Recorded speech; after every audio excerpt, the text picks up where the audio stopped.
Mambo, naitwa Nina. Karibu tuendelee kujifunza. Nataka nikukumbushe kitu. Kuhusu huyo mtu ambaye wewe umekaa unahuzunika, huna amani, huna furaha, unamuwaza yeye. Na unasubiria kwamba akutafute, aongee na wewe vizuri, akutumie teksti, akupigie simu. Yaani unatamani afanye jambo ili nafsi yako ifurahi. Kitu kikubwa ambacho unatakiwa ukijue ni kwamba kwenye haya maisha umeumbwa peke yako, umezaliwa peke yako. Na hata kama mkifa watu mpo wengi, lakini kila mtu ataenda na safari yake. Yaani ni wewe tu. Ni wewe na maisha yako na dunia yako. Ni wewe na fikra zako. Jinsi unavyofikiria kwenye akili zako, si kwamba na mtu mwingine anafikiria hivyo. Ndiyo, kuna vitu vinatokea, watu wanaweza mkafikiria sawa, lakini ile pattern nzima ya wewe unavyofikiria ni wewe, kwa sababu unafikiria juu ya maisha yako. Na ndio maana kuna vitu watu wengine wakifanya vinawezekana, watu wengine wakifanya vinashindikana. Au kuna vitu ambavyo unaweza kuambiwa usifanye hichi kitu hakitawezekana, lakini ukafanya kikawezekana. Ni kwa sababu tu jinsi unavyofikiria vitu vyako ni tofauti na wengine. Kwa hiyo nakukumbusha kwamba mambo unayofikiria yana kuaffect wewe, yani yanaleta madhara kwenye maisha yako. Usidhani kwamba ukikaa unalia, una uchungu, unaumia, unawaza kwa nini hivi, basi anayeumia ni mtu mwingine. Yeye yuko huko na furaha zake na maisha yake, wewe ndio unayeumia. Kwa hiyo mawazo yako ndio yanayoathiri maisha yako. Na tunafahamu kwamba unapokuwa una mawazo mabaya kwenye akili yako, ukiwaza chochote kibaya. Kitu kibaya ni kile ambacho unapokiwaza hakikufurahishi ndani yako. Kinakufanya usononeke, kinakuletea uchungu ndani yako. Kwa hiyo hayo mawazo mabaya yanakuletea hisia mbaya. Yaani ukiwaza kwamba nimeachwa, sipendwi, mimi si mzuri, mimi sina hela, mimi sifai, mimi sijui sina nini, sina hiki, sina kile. Hayo unayoyawaza yanakuletea maumivu ndani ya nafsi yako, ndani ya roho yako. Kwa sababu roho yako ni sehemu takatifu. Ndio uhai wako, ndio maisha yako. Ndio kitu ambacho ndio uwe proud, ujivunie nacho. Kwa hiyo unapokuwa ukikisononesha kwa kuwaza mambo mabaya, lazima na chenyewe kitareact. Ndio maana unaanza kupata maumivu. Hayo mambo unayoyawaza hayamuumizi mtu mwingine, yanakuumiza wewe mwenyewe. Lakini una option pia ya kuwaza mambo mazuri. Na ukiwaza mambo mazuri, yataifurahisha nafsi yako. Roho yako itachanua, itakuwa na furaha, itakuwa ina amani. Kwa sababu kwa jinsi ilivyo nature yetu binadamu, tumeumbwa kuelekea kwenye uzuri. Hatujaumbwa kuelekea kwenye ubaya. Japokuwa ubaya na uzuri vipo kwenye maisha, tunakutana navyo vyote kwenye maisha na huwezi kuvikwepa, kwa sababu maisha tunavyoishi hatujui nini kinachotokea kesho. Vitu vinatokea tu vyenyewe, alafu wewe unaanza kuvisolve na unabidi uweze kusurvive. Kwa hiyo nature ni kwamba sisi tunataka mazuri, tunatarajia mazuri. Kila mtu ukimuuliza atakwambia nataka kesho nzuri, kesho ya furaha, ya amani, nataka mambo yangu yanyooke. Kwa hiyo kama unataka mazuri, unatarajia mazuri, hakikisha na fikra zako zinawaza mazuri, ili roho yako ichanue, ifurahi. Roho ipo katika hali ya kiroho, sio kimwili, huioni, na ipo kwenye ulimwengu wa roho. Macho yetu tumepewa uwezo wa kuona hivi tunavyoviona, lakini haimaanishi kwamba hapa ndio mwisho wa vitu vilivyopo. Ila sisi uwezo tuliopewa ndio huu hapa mwisho. Tunavyoviona kwa macho, tunavyovisikia kwa masikio, tunavyovionja kwa kinywa, ile milango mitano yote ya fahamu ndio tumepewa uwezo. Lakini kuhusiana na hisia, vitu tunavyovihisi, ule mlango wa 6 wa fahamu, vitu ambavyo si vya kimwili. Maana ile milango 5 ni vitu vya kimwili, lakini vitu vya rohoni ambavyo hatuvioni, havijazungumziwa sana, lakini vipo, na ndio vitu vinaanzia huko, vinakuja kujidhihirisha katika hali ya kimwili. Kwa hiyo usisononeshe sana roho yako. Usichukue muda mrefu kuacha roho isononeke, kwa sababu roho ikisononeka, ikisinyaa, inakuwa giza, inakosa nuru. Kwa maana hata utendaji kazi wako wa nje, jinsi unavyokuwa umedumaa, basi roho yako inakuwa imedumaa zaidi. Hata kukuletea vitu vingine kwenye maisha yako, vitu vinaweza visijidhihirishe vitu vizuri. Jinsi ulivyo ndani yako ndivyo na huku nje utakavyokuwa. Jinsi roho yako ilivyo ndivyo jinsi maisha yako yatakavyokuwa. Kwa hiyo pa kwanza kutengeneza, pa kwanza ni kwenye roho yako.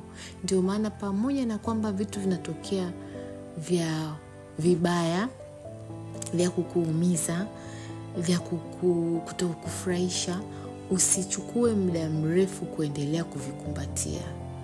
Usiendelee kuviwaza muda mrefu. Unazidi kujicheleweshea miujiza yako, unajicheleweshea furaha yako.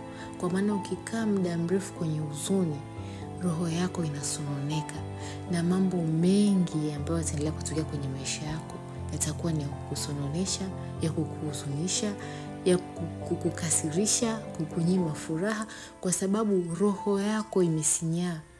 Na tumesema kwamba kila kitu kinaanzia kwenye ulimwengu wa kiroho. Kwa hiyo roho ikiwa ina furaha, ina amani, itakuletea vitu vya aina hiyo. Ndani kulikuwa kuna furaha, huku nje vitu vitamanifest, vitajidhihirisha vitu vizuri, vitakuja kwako vitu vizuri. Usifikirie kwamba mambo yanayotokea kwenye maisha yako kwa 100% ni vile ambavyo wewe unafanya kazi kwa mikono yako, unaamua iwe hivi. Hiyo inatokea kidogo, lakini kwa 100% ni vitu vinajidhihirisha kwenye maisha yako kutokana na jinsi rohoni mwako kulivyo. Mambo yanaanzia huko. Kwa hiyo bado una nguvu kubwa. Ukiamua roho yako iwe na furaha, makini unaandaa mazingira ya vitu vizuri zaidi kujidhihirisha kwenye maisha yako. Kwa hiyo nimeona nikukumbushe juu ya hili swala. Unapokuwa ukiwaza, unajikunyata, unalia kuhusu mahusiano yaliyokuumiza, kuhusu kujiona kwamba wewe huna bahati, huna maana kwenye maisha, unavyojidogosha na kuona kwamba mbona mimi sijachaguliwa, kachaguliwa mwingine, kuona kwamba hajanitaka mimi kwa sababu mimi sina pesa, mwingine ana pesa, kuona kwamba mimi sifai. Unavyozidi kujidogosha, unavyozidi kujishusha, unavyozidi kujiona wewe sivyo, ndivyo roho yako inavyoumia, ndivyo inavyosinyaa. Yaani ungekuwa una uwezo wa kuona ulimwengu wa kiroho na kuiona roho yako, kuona na make kule roho sio kama ni mwili, upo ni nguvu. Kuiona jinsi nguvu yako inavyokuwa giza na kuona nguvu za wengine zinavong'aa, ungeacha mara moja kuendelea kuwaza vitu vya kukuumiza, kwa sababu anayeumia sio huyo unayemwaza. Yeye roho yake ina shine, nguvu aura yake ina shine kama kawaida, inang'aa, mambo yake yanaendelea kuwa mazuri, anaendelea kuattract vitu vizuri. Lakini wewe ambaye umejikunyata, una huzuni kila wakati, ndivyo jinsi nguvu yako inavyokuwa giza kwenye ulimwengu wa kiroho, inavyofifia, nuru hakuna, na energy za watu wengine au za vitu vingine, energy za pesa, za mafanikio, za watu wazuri na wataka, vitu vyote vizuri unavyovitaka havivutiwi na wewe. Huwezi kuvutia ukiwa katika hali hiyo. Kumbuka kwenye maisha yako, nyakati zote ambazo ulipata vitu vizuri, ni kipindi ambacho ulikuwa huwazi, huna stress, una utulivu ndani yako. Hata huyo mpenzi ulivyompata, ulikuwa hauna stress ya kuwaza kwamba ananitaka, hanitaki tena, hanifikirii, hanipendi mimi. Yaani ile stress, unaraa, unalia, una uchungu. Hukua hivyo. Kwamba una uchungu sana, sasa ndo akaja anakufuata anakuambia anakupenda wakati una uchungu. Hukua hivyo. Ulikuwa unajiamini, ulikuwa una utulivu. Sana sana labda ulikuwa unamisi, unatamani kumuona, unatamani akuite, unatamani ambavyo vilikuwa ni vya kawaida. Ulikuwa unajiamini, unajiona wewe ni mzuri, unacheka, unafuraha. Kwa vile ulivyokuwa mwanzo, ulikuwa kwenye uwezo wa kuattract mazuri. Roho yako ilikuwa imechanua, inajiamini, ina nguvu. Kwa hiyo kwenye ulimwengu wa kiroho ulikuwa unang'aa, na ndio maana yeye akawa anavutiwa kuja kwako. Ndio maana mkavutiana. Lakini jiangalie sasa hivi, unalia kila wakati, una uchungu, hujiamini, una stressi, una mawazo. Yaani huwezi kupita siku umetulia tu bila kujiamini. Ile yote hiyo ni kwamba huvutii. Ndio maana hawezi akatokea sasa hivi hapo akakuona alafu mkaanza kuongea mkaelewana. Maana wewe utakuwa unalalamika. Utakuwa mtu wa kulalamika, mtu wa kuhoji, mbona hivi, mbona vile, na yeye atakuwa na kushangaa, hakujibu, anaona hamuendani, anaona hufai, haumvutii, anakuona kwamba yeye anajiona kama alikosea kwa na wewe, anakuona ni mtu wa malalamiko tu, haupo kama ulivyokuwa mwanzo. Kwa hiyo cha kufanya sasa hivi si kuendelea kupambania hilo penzi likae sawa. Huwezi kulipambania ukiwa katika hali hiyo. Uko down. Unatakiwa uinuke kwanza. Jipambanie wewe kwanza, urudishe nuru ndani yako. Jipambanie kwanza uache hizo stress. Jipambanie uondoe uchungu ndani yako, maumivu, hasira, hofu zaidi. Maana unahofia kwamba haiwezekani. Huna tena ile imani kwamba mambo yanawezekana. Kama iliwezekana mwanzo, kwa nini sasa hivi siwezekani? Nini cha kuzuia? Kinachokufanya uone kwamba haiwezekani ni kwa sababu umeyabeba mambo yaliyopita. Yaani mambo yaliyotokea juzi, jana, mwezi uliopita, mambo yaliyokufanyia. Sasa hayo ndo naamini kwamba yataendelea hivyo hivyo hata kesho, mwezi ujao, mwezi unaofuatia, yale ndo yatakayoendelea. Ukishakuwa na imani hiyo, maana una hofu. Umebeba haya ya kukuumiza. Kwa nini usiamini kwenye yale yaliyotokea mwanzo kabisa kwamba kama aliniambia ananipenda, kama aliniambia ananihitaji, kama aliniambia ananifikiria, kama aliniambia ni mimi ninafaa, yale kwa nusu ya bebe, kwa nusu maana yote umeyapitia, umepitia mazuri yake, umepitia mabaya yake, lakini umeamua kuyakumbatia zaidi ya mabaya. Ukijiamini, hautakubali kushindwa na ubaya. Wewe una nguvu kuliko hayo yote. Wewe ndio unayefanya maamuzi kwamba uwaze kipi, ubebe kipi, uamini kipi ndani yako. Kwa hiyo chagua kubeba yale ambayo unataka yatokee. Kwa sababu jinsi roho yako itakavyokuwa ndani, jinsi roho yako inavyong'aa, kuwa na mvuto, ndivyo utakavyovuta vitu vizuri. Hivyo unavyoviwaza, hata usivyovijua, hata ambavyo hujawahi kuviona, utavivutia vyote vije kwako na vitajidhihirisha. Energy nzuri inavuta energy nzuri. Energy mbaya inavuta energy mbaya, na mbaya zinazofanana na hizo mbaya kwa pamoja zote zinakuandama. Kwa hiyo usijifanyie ubaya. Umeshaumizwa, umeshateswa, watu wamekutendea vibaya, basi na wewe usiendelee kusimama kwenye upande wa kujitendea ubaya. Yaani wewe ndo unatakiwa ujipende. Wewe ndo, hakuna mwingine anayejua roho yako, anayejua nafsi yako inataka nini. Hakuna anayejua fikra zako zinawaza nini.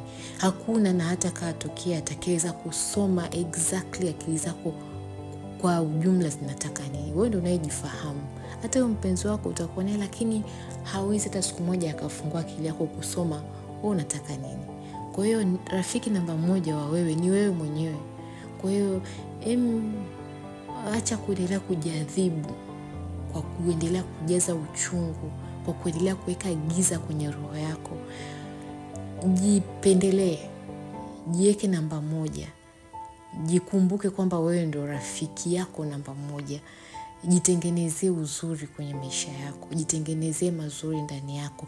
Kumbuka kwamba unayowaza huwazi kwa ajili ya mtu mwingine, unawaza kwa ajili yako. Utakachokichagua kwamba utakachokipa focus na kanuni za maisha zilitokea kwenye maisha yako katika hali ya utani. Wanasema kufikiri hivi kwamba unacho focus goes ndio unachojaza ndani yako.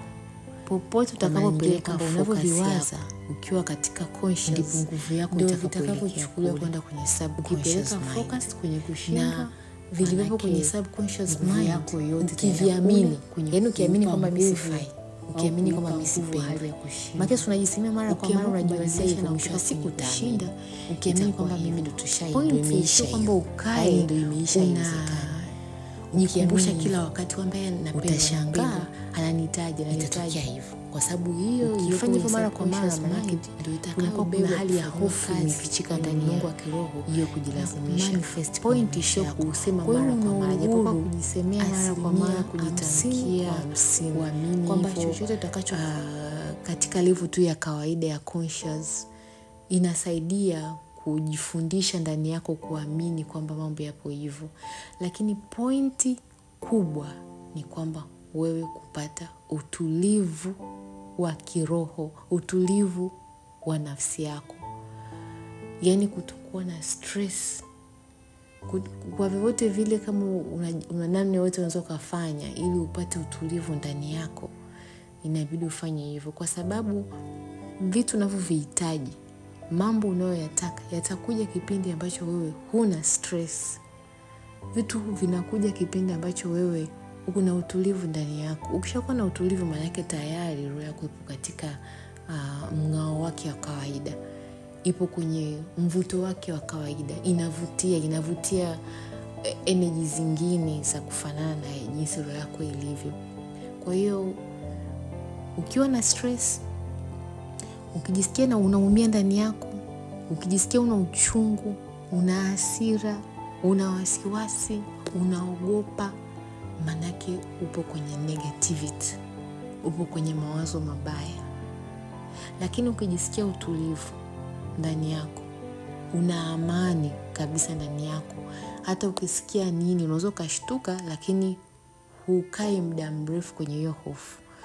Unaachilia kwamba ndio nimesikia hivyo, lakini haimaanishi kwamba kesho itakuwa kama vile nilivyosikia leo. Ndio jana nilisikia hivyo, ndio juzi niliona hivyo, ndio mwezi uliopita aliniambia hivyo, lakini haimaanishi kwamba hali itakuwa hivyo hivyo hata mwezi ujao. Haimaanishi kwamba hali itakuwa hivyo hivyo milele. Mambo huwa yanabadilika.